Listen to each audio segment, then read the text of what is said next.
2019. L'animation de la soirée sera assurée par 30 élèves de la classe Sciences et Patrimoine. Chaque année, cette classe travaille sur un thème et cette année, les mosaïques mythes et héros.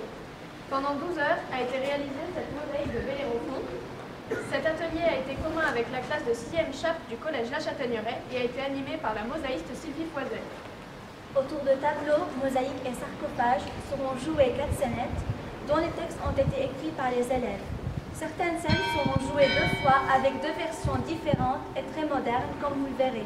Nous vous souhaitons une bonne soirée. Bellérophon est le petit-fils de Sisyphe, fils de Glaucos ou de Poséidon suivant les versions. Sa mère est Eurynomée, il est roi de Corinthe.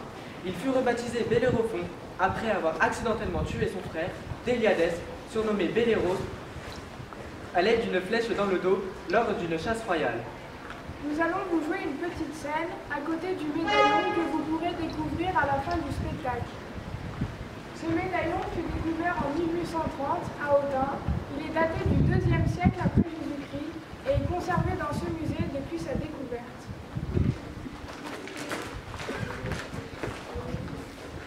Le roi fit hospitalité à Bellérophon.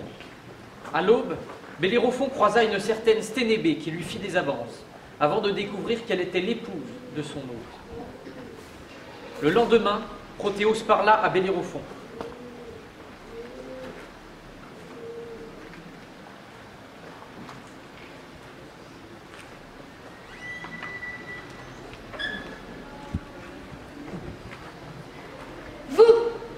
Vous avez commis une grave erreur à l'égard de mon épouse. Vous avez abusé de sa personne. Elle m'a rapporté que vous l'auriez effleurée du doigt. Mais comment pûtes-vous croire une telle chose? Elle m'a demandé de vous mentir sans répit. Cependant, je ne peux point vous mentir après vous avoir fait hospitalité. Vous en serez donc tout de même sanctionné. Bellérophon est exilé du royaume. Prothéos décide de l'envoyer chez un autre roi, Lobatès, le père de Sténébé. Bien le bonjour, monseigneur. Je reviens de chez votre belle jeune fille, d'où on m'a prestamment demandé de vous remettre ceci. Lobatès prit connaissance de la lettre qui l'informait de la situation. Prothéos avait une requête pour lui, faire tuer Bellérophon. Mais celui-ci n'en eut pas l'envie. Il décide donc de confier à Bellérophon une mission. La mission fut la suivante. À l'aide de son courage immense, il avait le devoir d'oxyre la chimère qui terrassait les citoyens du royaume. Je m'en vais terrasser cette monstrueuse créature. Elle ne résistera pas longtemps face au puissant Bellérophon. Mais avant, un peu de repos serait le bienvenu. Pendant son sommeil, Bellérophon rêva des conseils d'Athéna. Celle-ci lui dit « Ne pose point de questions. Pour terrasser cette ignoble chimère, tu devras prestement amadouer Pégase. C'est le seul moyen dont tu disposes. » Pégase! Athéna m'envoie car selon elle, tu es le seul à pouvoir m'aider. Et pourquoi t'aiderais-je, petit gueux? Enfin, tu seras récompensé. De quoi donc? Je ne sais point encore, mais tu seras récompensé.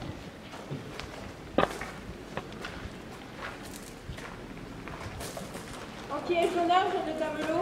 On me nomme Bellérophon, noble chevalier venant vous pourfendre de ma langue. Je suis étonnée de ton humour.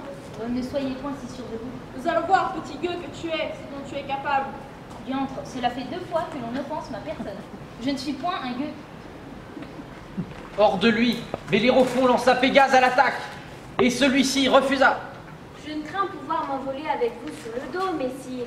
J'ai comme l'impression que le cassoulet que vous avez mangé hier n'ait causé quelques dégâts, question quoi. Mais quel culot tu as! Nom d'une pipe en bois, ton fessier va recevoir un coup si tu ne t'envoles point sur le champ. Oh, de suite, messire. Sur le dos de Pégase, Bellérophon planta une lance garnie de plomb dans la gorge de la chimère afin de la tuer tout en disant « Que trépasse si je faiblis! Je ressortirai promptement d'ici avec ta peau dans ma besace. » Comme dit, il la tua, prit sa peau en trophée et rentra au royaume.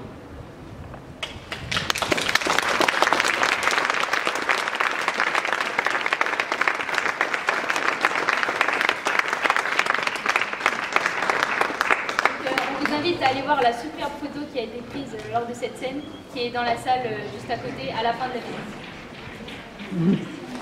Mesdames, messieurs, vous pouvez maintenant nous suivre.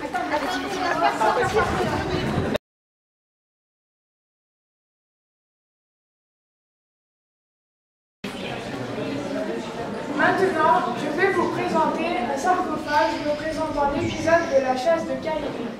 Calydon est un sanglier légendaire de la mythologie grecque, ravageant la région portant son nom en Lettonie. Méléagre et Atalante, deux amants, accompagnés de leur troupe de chasseurs, vont se lancer à sa poursuite. Nous allons vous interpréter deux versions libres de l'histoire originale.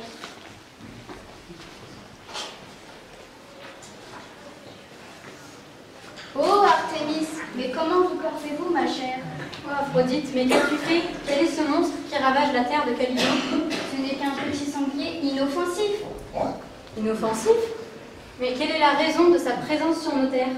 Les récoltes des hommes ayant été fort fructueuses, j'ai imaginé qu'un sanglier pouvait leur apporter de l'aide pour éviter le gaspillage. Quelle bonne idée. Je suis contente que tu acquiesces. Te moquerais-tu de moi? Un peu, effectivement. Stop! Voici un groupe de chasseurs qui lâchait ton gentil petit sanglier. Je te présente donc Atalante. Présente. Et Méléagre. C'est moi, à l'attaque!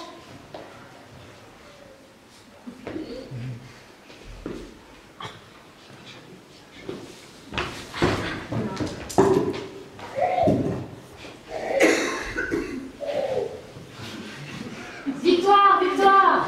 Je l'ai attendu une flèche en plein cœur. Il est mort. Vive les chasseurs!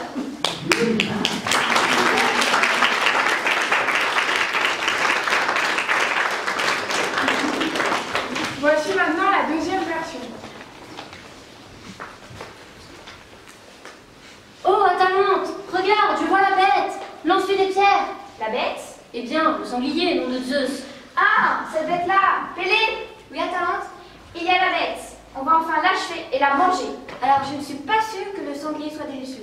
Oh, mais tu n'y connais rien en cuisine. Tu ne saurais pas rester longtemps à Top Chef. Mais non, regardez tous! Ce n'était pas la bête! C'était Pollux! Oui, les amis, c'est moi, Pollux. Concentrez-vous un peu à la fin du D'ailleurs, Pollux, ça se cuisine comment le sanglier? Cuit à la marinade, avec un petit peu de vin blanc et des oignons, et on rajoute quelques champignons et quelques carottes, et ça se mange comme ça, hein. Mais taisez-vous à la fin, regardez! Il est tout proche! À table! Donnez-moi le gourdin! Chef, je suis pas sûre qu'on va réussir à le tuer avec un gourdin. Mais si, c'est un gourdin qui se transmet de génération en génération. Il était au père, du père, du père, du père. Oui, on a compris, hein. Mais il était à ton père surtout, non? Oh, tu commences vraiment à me courir sur le haricot, toi. Il est tout proche, le gourdin! Vas-y, mon poussin, tu la bête.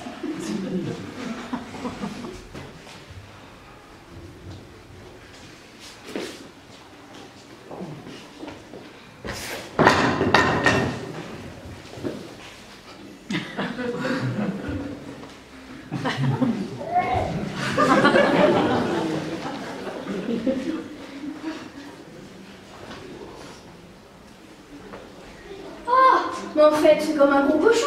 Bah, avec un petit peu plus de poids, alors. Bon, qui le veut? Moi. Bon, c'est moi le chef. On va faire un vote. Je vote pour moi. Et comme c'est moi le chef, seulement vote pour. Bon, bah voilà. Allez, venez, Pollux, on va manger du poulet.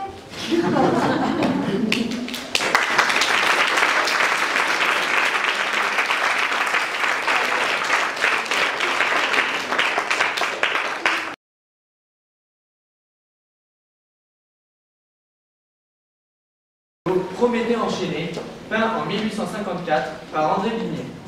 On y découvre Prométhée enchaîné sur le mont Caucase après qu'il ait dérobé le feu sacré dans les forges d'Héphaïstos afin de le donner aux hommes. Vous allez donc assister à deux pièces de théâtre, l'une représentant le jugement de Prométhée en présence de Zeus, d'Athéna, de Prométhée, du mont Caucase, de l'aigle et d'un homme. Puis vous allez assister à sa libération en présence de Prométhée, de Zeus, d'Hercule et d'un homme.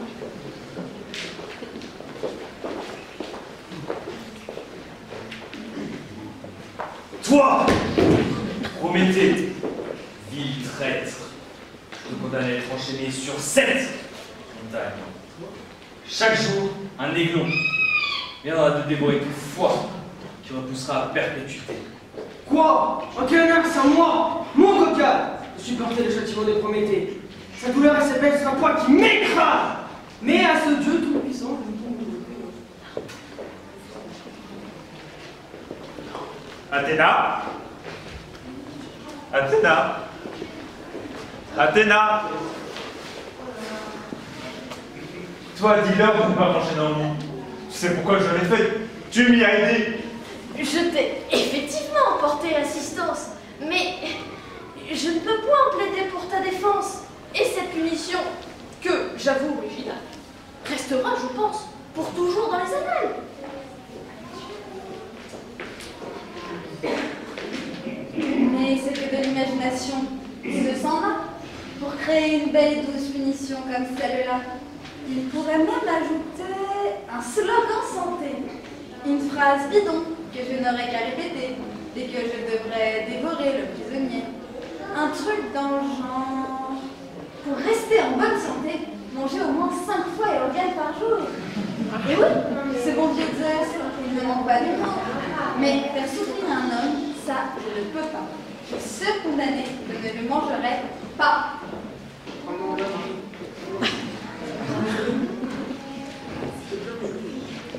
Mais nous, les hommes, nous sommes heureux d'avoir le feu. Ce bienfait des dieux comble nos cœurs de lumière. Et ce triste paysage est bien douloureux, car de notre cher sauveur, nous sommes très fiers. Espèce de sot! Jeune vermine insolent, te rends-tu compte de l'affront que tu nous fais? Ma décision, jamais je ne la changerai. Voilà maintenant ce fardeau qui te hante. Non, Zeus! Laisse cette main tranquille. Et alors de ma cruelle destinée, j'accepterai le sort. Oh, quel monde cruel! Pourquoi tant de malheur? Pourquoi sous mes flancs dois-je voir couler ces fleurs? Pourquoi tous les peuples? Pourquoi les grands de ce monde ont-ils tout pouvoir? Alors que certains ne mettent pas un petit espoir. Et oui, cela est bien triste de laisser périr ces pauvres gens qui dans la vie sont sans avenir. Leur prêter assistance, comme l'a fait Prométhée, est donc là une magnifique leçon de piété.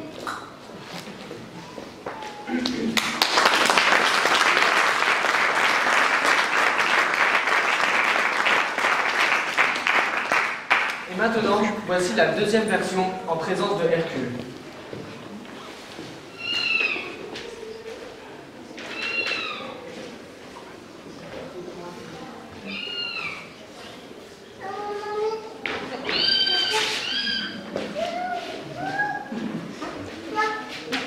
Enfin, je suis libre. Je te remercie. C'est avec grand plaisir, mon ami. Mais ce n'est rien. De toute façon, tu étais sur mon chemin. Seulement, excuse-moi, mais je ne lis pas Micro-Info. Comment t'es-tu retrouvé dans cette fâcheuse situation? Ce n'est sûrement pas par hasard. C'est une longue histoire avec ton père, Zeus. Il m'a enchaîné pour avoir fait preuve de bonté en offrant le feu aux hommes. Prométhée! Comment oses-tu parler de moi ainsi? Moi, Zeus, dieu de la foudre et du tonnerre, le plus puissant des monstres, vainqueur de Chronos et du géant Typhon. Moi, Zeus, le plus grand séducteur de ces dames. Leto, Maya, Déméter et d'autres encore. Elles sont toutes sur mon baron charmant. Elles ont été un peu forcées. Moi, Zeus, père des plus grands dieux et héros que la terre n'ait jamais portés. Athéna, Artémis, Apollon, Hercule, Persée, ou encore Castor et Pollux. Alors je te pose la question. Comment oses-tu parler de moi ainsi? Tu n'as rien fait pour que je sois bienveillant avec toi en m'enchaînant au monde. Tu n'avais aucune raison de me désobéir. Je n'ai pas prévu les hommes du feu qui les éclairent, qui les réchauffent, leur permet de faire cuire leurs aliments et de forger leurs métaux. Et nous t'en serons éternellement reconnaissants, au vénérable Prométhée. Silence, cafard! En vous donnant le feu, il vous a rendu l'égal avec Dieu. Il mérite cette punition et doit être enchaîné sur cette montagne. Père, ne peut-il garder qu'un morceau de ses chaînes avec une pierre du mont afin de respecter ta volonté? Certes, à condition qu'il le garde toute sa vie. Non, je peux vraiment rien dire. Bon, maintenant que vous êtes d'accord, j'ai d'autres travaux à finir, moi. Ne laisse pas comme ça. Ne parle pas comme ça. Traître!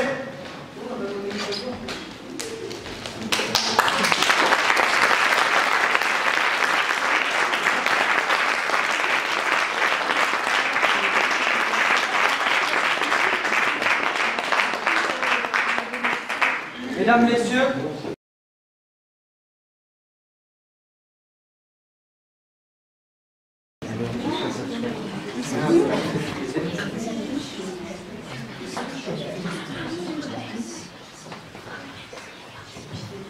On peut y aller. Actuellement, nous sommes devant le tableau qui représente Hercule, le soldat de Busiris. C'est une huile sur toile, peinte au début du XVIIIe siècle. On y découvre Hercule qui assomme des soldats au centre du tableau. Busiris est le fils d'Anibe et de Neptune. Il vivait au IVe siècle avant Jésus-Christ. Busiris était un roi égyptien. Son pays, connaissant la famine, les dieux lui avaient conseillé de sacrifier des déserteurs, dont Hercule. Après avoir tué Busiris, Hercule poursuit les soldats et sauve les Atlantides qui sont à gauche du tableau. Nous allons vous jouer une scène représentative de ce tableau.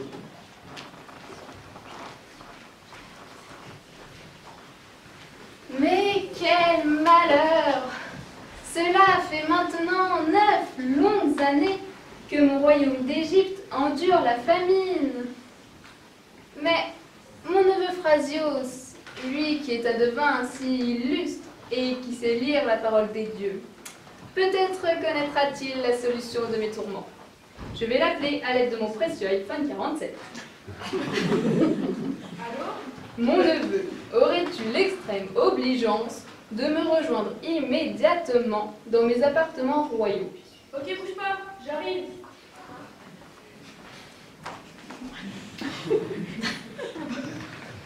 Wesh tonton, bien ou bien? Malheureusement, il pourrait en être mieux. Zeus, ce dieu suprême, ne t'a-t-il point compté de solutions qui pourraient mettre un terme à la famine dont ce pays se trouve constamment sous le joug?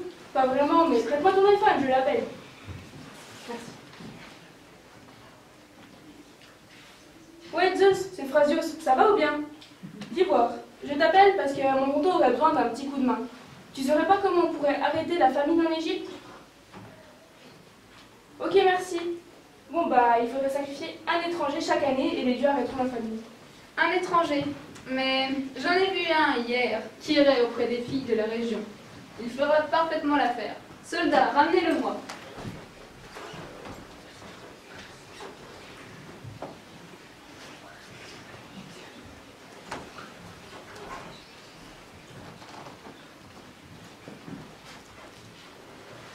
Le seigneur Busiris n'avait pas menti. Cette ignare courtise les jeunes filles de bonne famille de nos contrées. Pas étonnant que toutes les donzelles du pays tombent en pâmoison devant ses biceps. Il est plutôt athlétique, ce gaillard. Je vais m'approcher sans me faire voir. Paulette? Paulette? Vous ici? Je vous croyais au logis, préparant le déjeuner. Ne craignez rien, gentes dames, je ne laisserai point ce manant vous importuner davantage. Tu en es sûr? Il est vrai que la violence ne rime à rien. Et puis, si vous connaissez ce jeune homme, je laisse libre cours à vos échanges. Oui, reste en dehors de cela, il vaut mieux pour toi. Alors, Paulette, m'expliquerez-vous la raison de votre présence en ces lieux et en très médiocre compagnie, si j'ose dire? Mais très certainement. Le beau sieur Hercule qui se tient devant vous m'a interpellée alors que je faisais sécher les draps dans l'arrière-cour, en me demandant si j'aurais l'amabilité de partager son déjeuner. Vous constatez donc que j'ai accepté, car en 5 minutes de discussion, il m'a paru plus aimable que vous en 10 ans de vie commune. Comment oses-tu? Je t'ai donné de beaux enfants, un mariage, un logis, et voilà comment tu me remercies, ingrate. Vous êtes mécontent? Tant mieux, je commençais à en avoir plus qu'assez que de vivre à vos côtés. Vous me répugnez de plus en plus. Et puis, je ne comptais pas passer le restant de ma vie à élever vos maudits enfants, ni à écouter vos récits pseudo-héroïques de machos confirmés. Mais enfin, pour quelle raison suivre ce tas de muscles sans cervelle? Mais si ce n'est que pour admirer cet agréable paysage. Je l'ai aussi suivi pour la qualité de son déjeuner. Regardez. Viande en sauce, salade variée, combo de légumes, assiette de fromage. On dirait surtout un menu flunch. Quoi? Bon, écoutez, c'est la crise. Et puis, Flunch n'est pas si mauvais. On se débrouille comme on peut par les temps qui courent. Ce n'est pas de la vraie nourriture. Ce ne sont que des produits bas de gamme qui n'ont aucun goût. Vous ne croyez pas si bien dire. Le fournisseur a changé. Tenez, voyez par vous-même. Oh my god, je fonds. Je suis navré de déjeuner en tenue de travail, mais vous en reste-t-il encore? Mais oui, Venez comme vous êtes, il y en aura pour tout le monde. Ah bah super, c'est pas comme si j'étais venue ici pour avoir la paix. Paulette, à partir d'aujourd'hui, ce sera Flutch tous les midis. Mais au fait, monsieur, quel est le but premier de votre visite? Oh, peu importe. Savourons ce festin de roi. Je m'occuperai plus tard du roi Busiris qui nous a fait croire à la famine de ce pays. Et voici comment ce tableau fut carambouillé. Car comme vous avez pu le constater, il n'a jamais été question d'une quelconque altercation entre Hercule et les soldats du roi Busiris.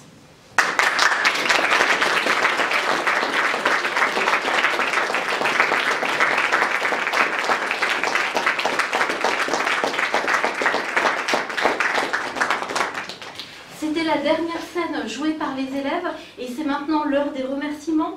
Nous remercions vivement le personnel du musée Rollin, le service du patrimoine et plus particulièrement Irène Verpio et Magali Parmentier, la ville d'Autun, Eulalie Torres pour la mise en scène, le Lions Club qui a assuré le financement de la soirée, l'association Augustinum pour le prêt des costumes, Monsieur Collin et Madame Epps, proviseurs et proviseurs adjoints du lycée Bonaparte qui ont rendu possible cette soirée et surtout nous remercions Madame Thibaudet qui est professeure principale de la classe et qui se bat depuis plusieurs années pour que cette classe existe.